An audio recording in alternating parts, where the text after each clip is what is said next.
So my 3D printer has been living on the floor for way too long. Now I could be sensible and take a trip to IKEA, or even just spend a weekend throwing something together. And I also built this table. But I wasn't feeling very sensible, so I gave myself a challenge. Can I design and build a piece of furniture that I'll want to keep around even after my printer finds a more permanent home? And can I do it without spending hundreds of dollars on materials? This isn't about buying a solution, this is about challenging myself to create something I'll be proud of. Something costly in terms of effort, but not particularly expensive. First things first, I had to tear apart this car camping setup my girlfriend and I built. She was ready to have her seats back, and I was ready to build something new. This left me with almost a full sheet of plywood cut into random strips. The perfect starting material. Well, not entirely. Past me had the genius idea to put down these strips of flex tape to cushion the hinges, and removing the adhesive was a pain. But after I got through that mess, I had the foundation for this build. Now I just had to come up with a design. This whole challenge was to build something I would be proud of. So the last thing I wanted was a complicated mess that would take at best a few months to finish. But eventually I did narrow it down to something pretty simple, and all that was left to do was actually build it.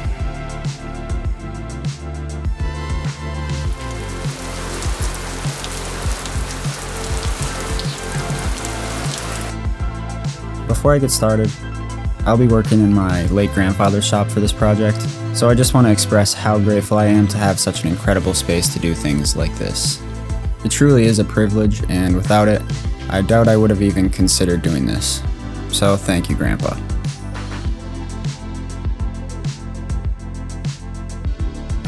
So here's the thing about this build. I messed up, like a lot.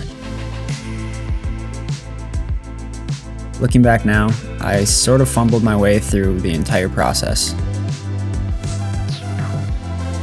And you're gonna see every single mistake because I think it's valuable, and I just want to show everything.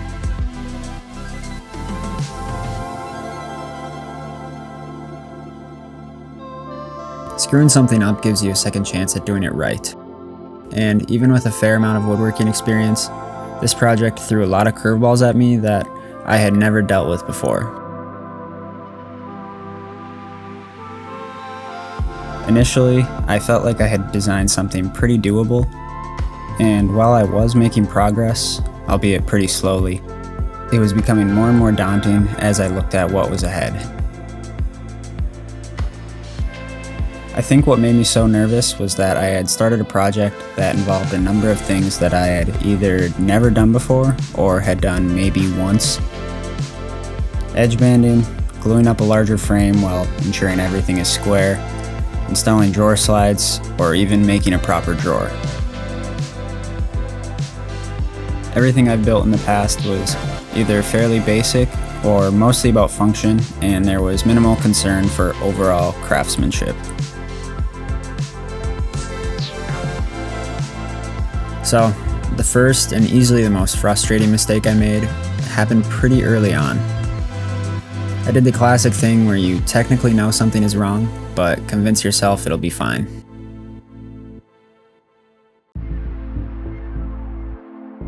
I just finished cutting all of the joints and gluing the frame up when I realized that the bottom drawer opening was a little over 1/8 of an inch out of square. At this point, my brilliant solution was to just cut the drawer face at an angle and problem solved. But after going home that night, I just could not stop thinking about that 1/8 of an inch. So I had two choices: stick with my original plan and cut the drawer face at an angle, or I could do the terrifying thing and literally tear apart what I had just built.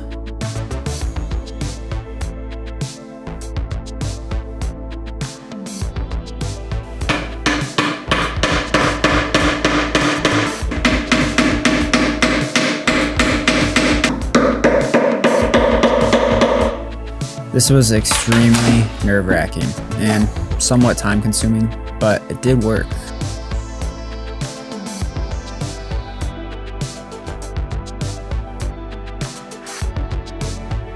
All in all, I think I only lost about a half an inch of height after cutting everything properly. Oh, and the root cause of all of this? I failed to double check if the table saw fence was perfectly square to the blade. Although, in my defense, maybe I'm just doing something wrong, but adjusting the fence on this saw is not a very smooth process, and I fought with it the entire time. But I guess the silver lining is that I did get to take a very interactive course on the strength of wood glue.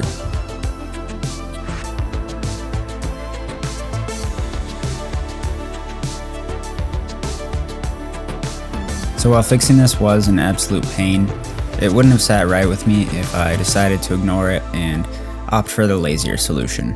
Plus, I think the other option would have been equally or even more difficult to pull off. I'm also glad I fixed it when I did, because once the dowels were glued in, I'm not sure if I would have had the same success with tearing it all apart.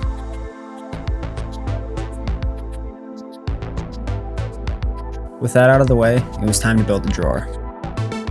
For this, I got a 2x2 sheet of 1/2 inch and 1/4 inch plywood. I think in total it was about $30, and then about $15 for the soft close drawer slides. The plywood wasn't the best quality, but I'm still learning, so it'll do fine for now.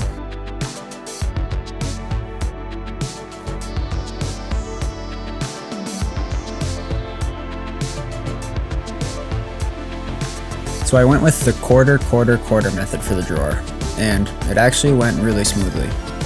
For anyone interested, I'll put a link to the write-up in the description.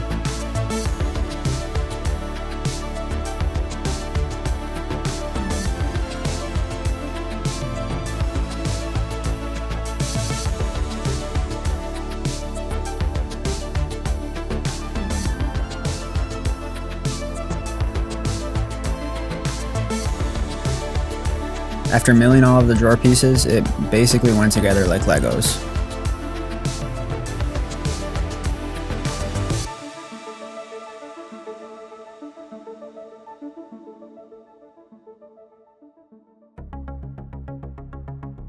But you know how this story goes. Just when I thought I was gaining some momentum, I realized the drawer was just slightly too narrow to properly engage the slides.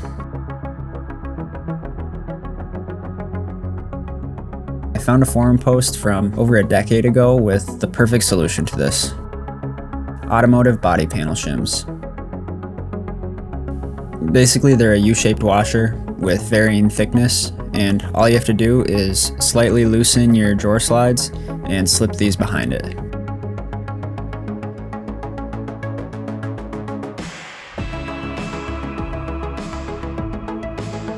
The real star of this drawer was this piece of Peruvian walnut I found, pre-finished for about $20 at the local exotic lumber supplier. Living near this place is a dangerous privilege.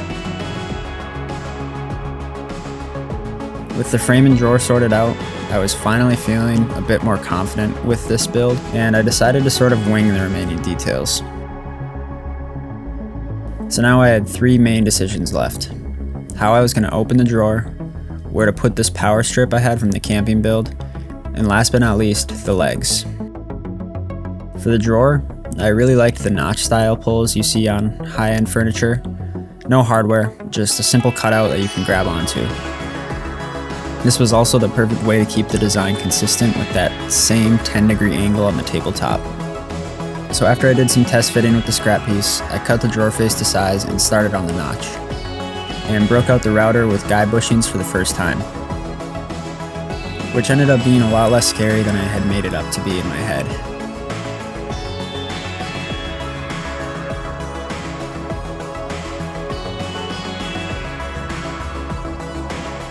Throughout this project, the biggest MVPs were definitely painter's tape and double-sided superglue tape.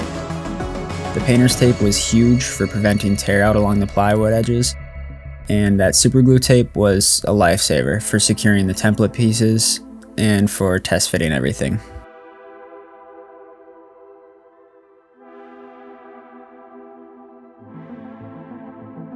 The power strip pretty much got the same treatment as the drawer face. I made a template with plywood, I routed a recess, and then I routed a second recess at partial depth so I could add a little cover for when I'm not using it.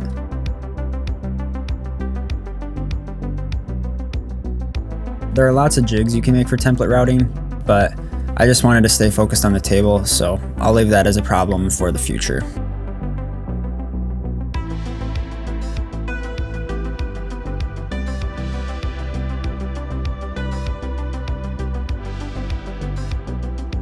Part of my thought process while designing this was I didn't want to hide how it was constructed. So by that, I mean if someone were to take a closer look, they'd be able to get a pretty good idea of how everything went together.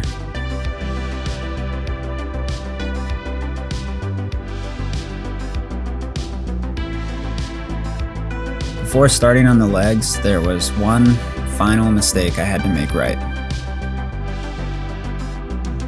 So in order to prevent any lateral instability on the joints, I needed a back panel. The problem I created for myself was I had made the top completely flush with the back, and any panel I added would stick out like I forgot to plan for it. It may not look like it on camera, but this was pretty stressful. I was getting so close to finishing, and the thought of messing anything up at this stage was not something I wanted to entertain. But thankfully it all worked out and I was able to install the panel nice and flush.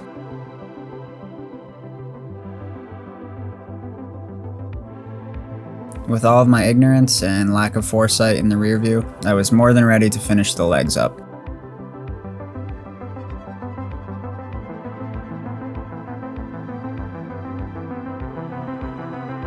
I tried to continue the angled theme on the legs and cut them at 5 degrees, sloping inwards. I took the 8 individual pieces and glued them up in pairs for a bit larger of a footprint. While those dried, my patience was wearing thin, so I went ahead and finished any remaining sanding and applied the finish to the majority of the table.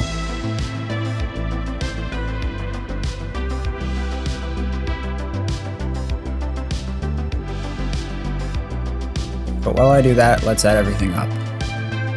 So the original plywood from the camping build was about 80 bucks, but I didn't use all of it, so I'll just say $60 for that. In total, the drawer came out to about $65. The edge banding was $8, and I'll throw in an extra $25 for any miscellaneous stuff like sandpaper, finish, and the dowels. In total, this table cost me about $158. So I'll consider that a win for this challenge.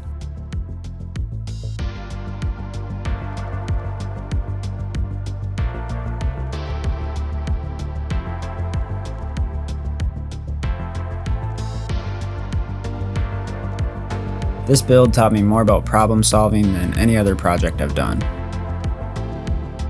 Every mistake became a chance to level up, and I'm genuinely proud of how it turned out. I think what I love about woodworking is that it forces you to care about details that nobody else will ever notice. Even though I'm the only one who's going to be using this table, I get to see it every day knowing that I didn't take any shortcuts. And that feeling is worth way more than the time I spent fixing all the mistakes.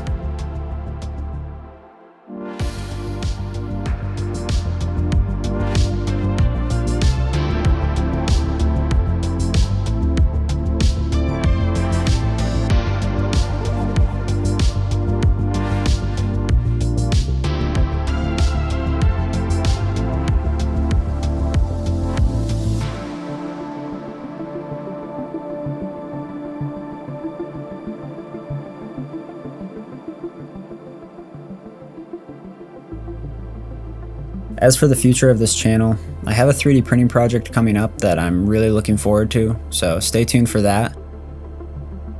And speaking of what's next, with this video, I'm going to be starting my YouTube membership/club. So if you want to see more behind the scenes stuff, get access to all of my CAD files, or if you just want to support the channel and the work that I do, feel free to check it out.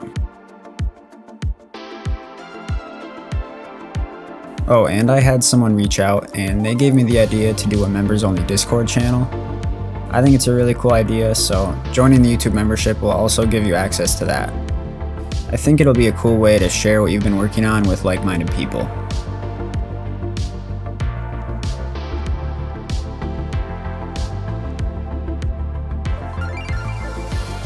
Thanks for sticking with me through all of the mistakes and victories during this project. Be sure to like this video and comment your thoughts or what you've been working on. I'm going to get started on my next project, and I will see you next time. Thanks for watching.